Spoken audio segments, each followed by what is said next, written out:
Hi. Oh, not this again. Yeah, here not we this go again. The awkward beginning. Right? We're just gonna have like an intro blooper reel of just terrible intros that we've done. Yeah. E3's happened. E3's happened. This is going to be our E3 post discussion. We're going to talk about what Very post. Yeah, very post. Very post. We're going to talk about the things we enjoyed seeing at E3, things we didn't enjoy seeing at So E3. much epicness. Well, I'll start off by saying we're here in LA and kind of the mission was to get to E3. Yep. So we checked online and there was a open to the public event for E3 at LA Live. Yep. So I got excited. I was like, yo, let's get tickets, register. Yeah, there's actually a funny story to this whole thing. So Yeah. we both independently found this information and both independently on the same day signed up for tickets. Yeah. And then we called each other. We're like, yo, Tiro sent a message. He says, hey, go and sign up. And I was like, dude, I've already done this. I've already been patrolling, looking for events that we can go to with regards to E3. And we both found this. We called it. We're like, oh my god, we're going to E3.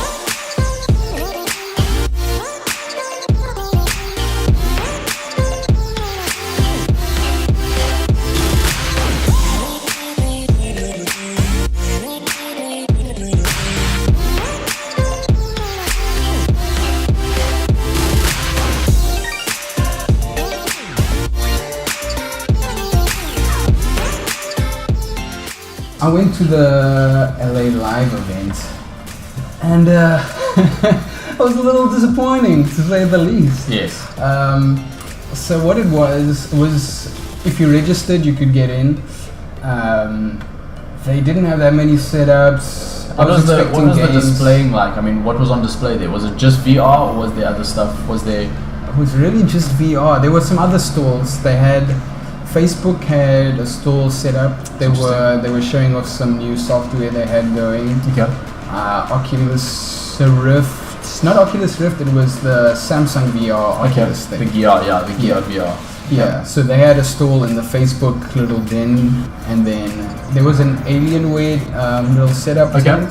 Yeah, for some tech hardware, yes. Yeah, and they were also running Oculus. Cool. And some other games as well. And then there was Oculus had their own tent, and then there was another tent with some weird looking game. It was also a VR game, like a VR team game. Got you. It was very much an indie game. So that was it. And there was a Loot Crate tent, there was a Twitch tent.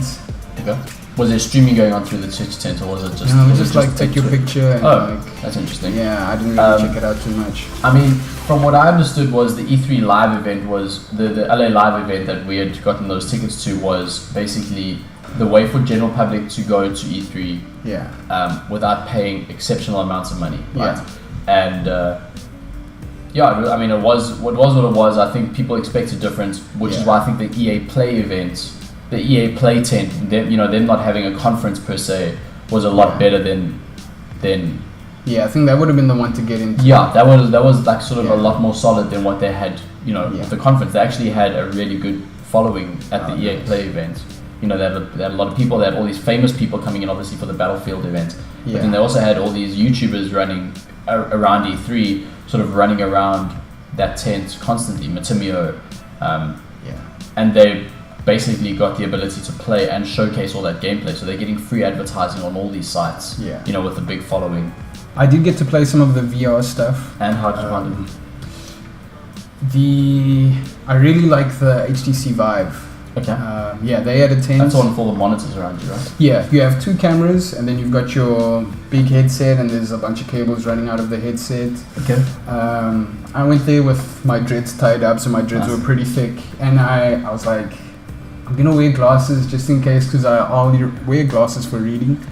So I kept the glasses on because it's supposed to be able to fit in. It fits in nicely. I put it on, and the first 20 seconds my glasses messed it up. It's like, this is gonna be terrible. Yeah. But then it cleared up.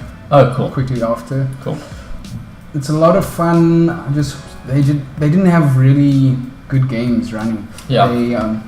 They just had a few tech demos. I think we're still waiting for a lot of good games to be coming out on those platforms. I mean, I think VR is really being pushed to be the next thing. Yeah. But I think that a lot of people still have to acclimatize to the concept of that. Yeah. On the other hand, I also tried the Samsung VR, and I tried it with my glasses, and Not as wasn't good. great. It was like pushing my glasses into my face. Oh, that's like, not nah, I can't really play this. Yeah. And it's running off your phone. Right. So the resolution isn't nearly as good as and it's the running other off ones. the Samsung S6. It was, something like that. All right, so let's start chatting about some conferences. Yeah. Okay. We start off with Bethesda. Oh, where to begin? Maybe we should begin with that screaming woman. Yes, if you go and look back at one of our videos, you'll actually see we created a video the day after of the screaming woman. That was like the highlights of the Bethesda thing. Yeah. Every announcement, everything, she was just doing the most. Yeah, doing the most. The utmost to get spotted, to get seen. Like we created quite a funny video. Go check it out. Okay, let's get to the games. Let's get to the real meat. Quake. Yeah. Quake. I predicted a lot of things. Quake was not one of them. Yeah. I lost, especially when I saw the gameplay. I was like, wait, what is this? And I saw Quake, and I didn't know what to do. I was like, I had an aneurysm because it was so good. Yeah. It was. What was the last Quake game to come out? A Quake 4 Arena, I think. Oh, there's a free to play, I think, at the moment out on the internet, but I'm talking like genuine Quake games. Yeah. I grew up playing this game. Yeah. You know, just crazy fun. Yeah. I think that was also one of the first shooter games that I just drowned out. Jumping rocket shots, jumping rocket launchers is the best thing you could ever do. They also announced more DLC for Elder Scrolls Online. I'm not gonna play it. We're not really into Elder Scrolls Online. I mean, MMO is not really sort of the thing we're really driving for. I'm not really a huge fan. Good on them for looking after the community. Yeah. That's the signs of a good development crew. Yeah. I mean, they also announced stuff for Fallout 4. Other than just DLC, they bring out Fallout Shelter to PC. And what is it? That weird mod or that funny mod? Contraptions. You can make contraptions. Yeah, and also they're putting mods onto, so you can select what mods you want to apply to your console, which is really cool, right? For your console versions of Fallout 4. I think that's really cool. I think they're doing I predicted the Skyrim remaster. I think they're doing the same thing with that, which is going to be really cool. I'm really looking forward to that. I'm going to replay that game. Me too. I love that game. I'm going to play it for the first time. Right. I actually bought it on sale on Steam, the Skyrim Legend Edition with all the DLC. So if you buy it on PC, you get a free upgrade when it comes out. Oh wow, okay. Yeah. I absolutely love that game. Yeah, I'm looking forward to it. And then so much. Prey. So much. Prey. We didn't get any gameplay, unfortunately, but trailer looks good. It looks really interesting. Really good. Very different from the previous version of Prey that we saw. That was in the aircraft, wasn't it? Yeah, it was like some sort of. It seemed like a futuristic space bounty hunter type of thing. Which is now, it looked really cool because it's a different concept. They've reworked it. They've reworked the branding. Yeah. Okay, let's talk about the big gameplay we did see for Dishonored. Oh yeah.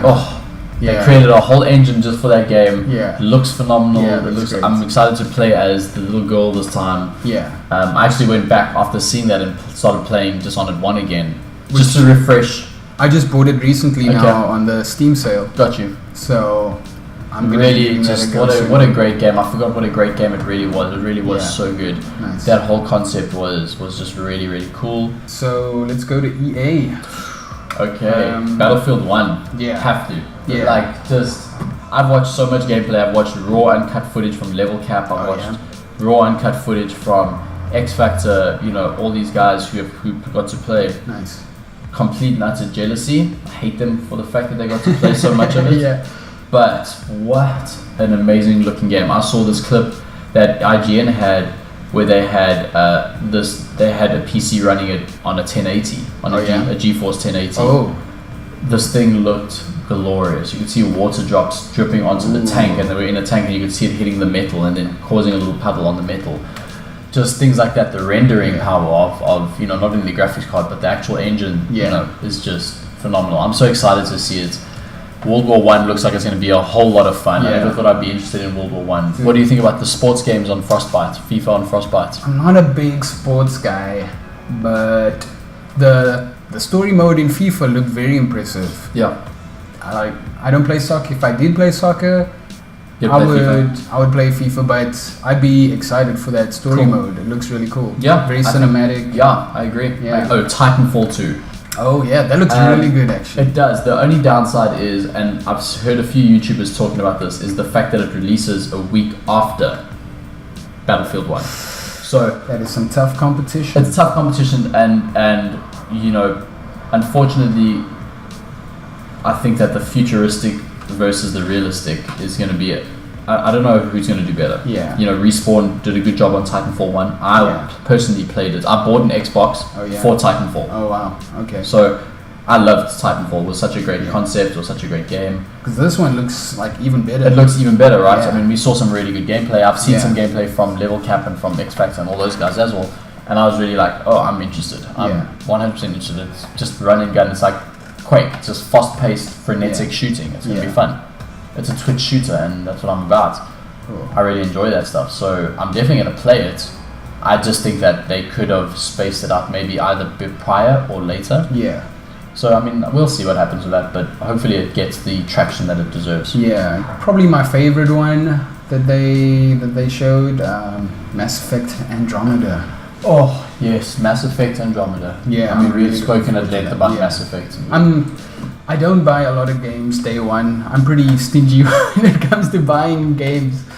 But this might be a day one buy. This is a day one buy. I think I trust BioWare implicitly. Dragon Age. I never got into Dragon Age until I played Inquisitions. And after playing Inquisitions, I was like, sold. Yeah. BioWare could easily be one of my top developers. Let's talk about Sony. Yes. Oh, Sony. They just curb stomped. With one exception. There was one exception where I was like, I don't really care about this, which was Call of Duty. Oh, yeah.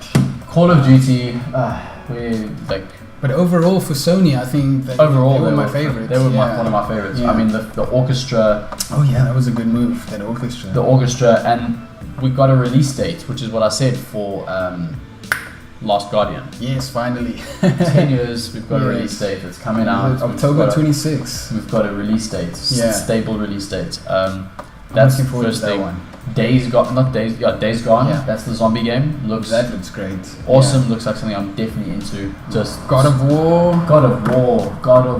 Yeah. What a new direction for the game. Awesome. It reminded me of Wolverine, Old Man Logan. Right. So it's like Old Man Kratos. Yeah, 100%. I think that you're gonna have some people that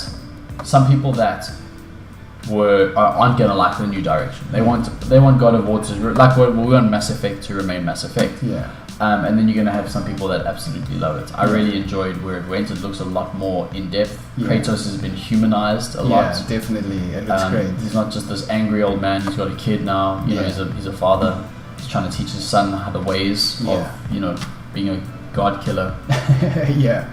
Sony's best move, in my opinion, and I did say something about this, was Crash Bandicoot. Yeah.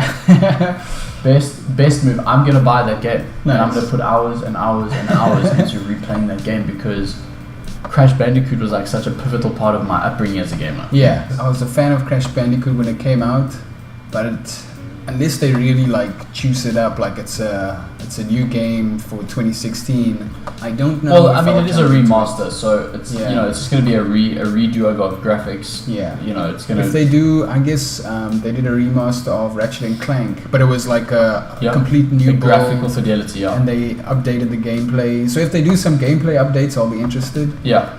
But other than that, I'm invested in that one. That's a definite one. So let's talk about Resident Evil. Ooh, yes. That looked amazing. I love horror games. Yeah, we were saying I want a last good horror game. Yeah, we said in the previous video that it's going back to its roots. It's going back to its roots. I played the demo. Okay, I still need to play it. The demo is crazy. I'm not going to give you any spoilers, but the demo is crazy. Nice. The demo is also apparently not included in the story, so it's a separate piece of the story that people have to play to understand. Nice. Kojima showing up. My prediction came true. Yeah. The heavens opened and Kojima gave us a new game. Yeah. Well, we haven't seen. Looks very mysterious, that trailer. We saw Norman Fetus, as he's being called right now. Right. Norman Fetus on a beach, naked, with his stomach cut open, and he has a baby, like he gave birth. Yeah. Called Death Stranding. I'm really excited to see what Kojima does. It's very strange and very interesting. We saw some new footage of Horizon Zero Dawn. Oh, yes. That looks really good. That looks really good. I'm looking forward to that one. They gave us a bit of a story plot. So she's like an outcast, and she's always been an outcast, and she can't understand why. So that's, we've got a bit of a backing now for some stuff. It looks even better. Gameplay looks awesome. They pushed it back, unfortunately, to 2017, which is fine. I'm all for that. Gives us more time to play the other games coming out. Yeah, it gives us more time to play those other games, and if it's something that's necessary for polishing, like if they said, well, we're not going to be ready by October, let's not bring out a broken game and then fix it during DLC or patches. I'm fine with that. Yeah, I'm pretty happy with that. I'd rather pay $60 for a fully fixed game and then not have to patch it as much. Yeah. Microsoft's conference. What did you think of? I mean, because I was, it seemed a little strange for me, some of it, because they announced their new consoles, and they announced 2 new consoles at the same time. Yes. Which is a bold move. Well, the Xbox Slim and the Project Scorpio. We heard millions about of Project Scorpio and PS4 Neo, which we didn't see, but has been confirmed. Yeah. But this Xbox One S is going to be 4K. Slim. That's 4K, yes. So it's like a mild upgrade, and then you're going to get the full upgrade in the other one. Yes. So that seemed a bit. And also, they've said that the actual power supply unit is going to be inside, which makes it convenient. It makes it a lot more convenient wiring wise, because that's a big thing. Yeah. It kind of feels like sort of your PC specs type of thing. So you got your Xbox One, that's your baseline, your medium graphics. You can up your graphics to high with the Xbox One S, or you can have your graphics on Ultra. And with your Project Scorpio. Yeah, I mean, I definitely would like to invest in a Scorpio. I think people don't realize how expensive it is going to be. It's going to be approximately probably like $800 to $900. Oh, really? Well, that puts me off. I'm gonna be upgrading my PC, and the funny thing is, they were like, "Here's a lot of exclusives," and they're on PC too. It's like, okay, I'll get a PC. Yeah, Play Anywhere. They announced Play Anywhere, which means you buy a copy of one game and you can get it on PC. Yeah, you can play it on PC as well, which is just super convenient. Yeah, especially for if I have friends that play on PC and Xbox, for example, I can buy a copy of Overwatch, Gears of War. That's the first one, right?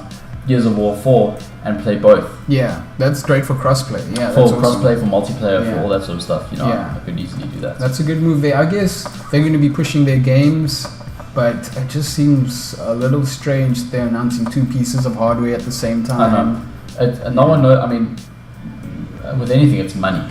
Yeah. But we just have to figure out what it is that you want, I guess, as a gaming experience. Obviously, everyone wants the Ultra. But whether you can afford it or not, everyone's going to be able to play the same games.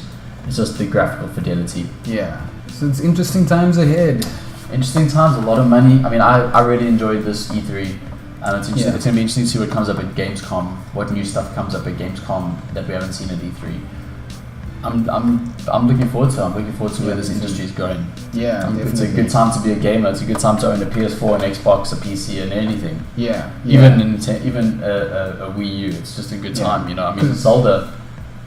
We haven't discussed Zelda, but Zelda coming out. Nintendo didn't have a big showing. They had one game. Yeah. They brought out this game and everyone lost their mind because it was that. Yeah. That really big. Good. This will be available on the Wii U and the Nintendo NX when it launches. So hopefully when Gamescom comes around, you'll be able to see what this NX is. Yeah, what the actual specs are.